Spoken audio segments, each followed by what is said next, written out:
Our investigative reporter Jeff Chirico has evidence police haven't even seen yet, and Jeff is asking the tough questions. How does this happen, Jeff? Yeah, Stephanie, the lead detective maintains he did everything by the book, but the victim's parents say the police investigation has a hole as big as the one in their hearts. An afternoon of video games, pierced by gunshot. He murdered my son. Allegations of a crime hidden by police. I feel that they just tried to cover it up. Now CBS Atlanta News asks tough questions of the man in charge. Look at his face. Veronica and Rob Taylor grieve for their only son, an all-star, they say, on and off the ball field. He just loved ball. He loved family. But what led to Rob Jr.'s death is a question they say Bartow County Sheriff Clark Millsap has ignored. They didn't check the evidence. Rob was at a friend's house in Cartersville days after Christmas 2010. I don't know what's wrong. The front of his face is gone. A neighbor called 911. He's been shot with a shotgun. There's a wand from the shotgun behind him, it looks like. Oh, my God. The friend, whose identity we've chosen not to reveal because he's a minor, told detectives he accidentally fired his stepfather's shotgun while showing it to Rob. Lead detective Jonathan Rogers believed him. The Taylors say he closed his investigation that night. No criminal charges. Do you think it was an accident? No. No. An accident, you don't go upstairs, get a gun. Brought it downstairs. He pointed it in my son's face, and he pulled the trigger. The Taylors say Sergeant Rogers filed the case away and forgot about it. The district attorney at the time says investigators didn't tell him about the shooting. Rogers admitted to me on the phone he didn't bring in a single witness for a recorded interview or even look at Rob's text messages, which the Taylors say would have shown him the boys may have had an argument. 40 minutes before 911 was called, Rob's phone sent the text, "I didn't do anything though." 3 minutes later, "Please don't, please, please, please." And just before 3, "Oh my gosh, I didn't even do anything." Less than 30 minutes later, Rob was dead.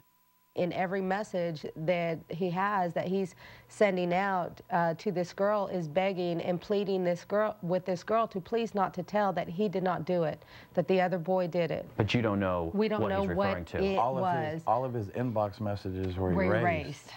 I go straight to the sheriff's department with him, and I'm starting to ask questions about why. What does this mean? Did you look at this? They're like, no, we didn't look at the phone because it was an accident. This is basically everything that he loved, baseball.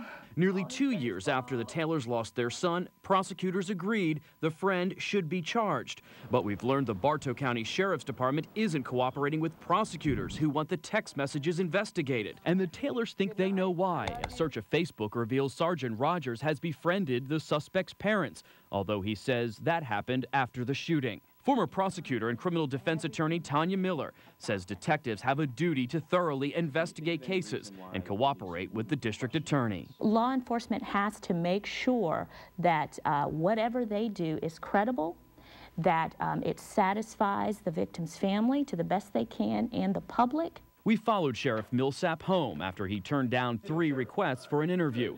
He hid behind his door. Is somebody to speak with you about the Rob Taylor case? No, sir. Got none. I told you the other day on the phone, got no comment. At the field now named for him, number 5 isn't far from his friend's thoughts. I miss playing with him. Playing baseball with him.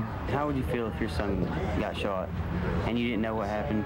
Nobody told the truth. Rob's spirit keeps the Taylors committed to fighting for the truth, ironically against the very man they say was elected to uncover it. My son lived, he loved. He was full of life. He deserved better than what Clark Millsap, Jonathan Rogers, and the Bartow County Sheriff's Office did to him.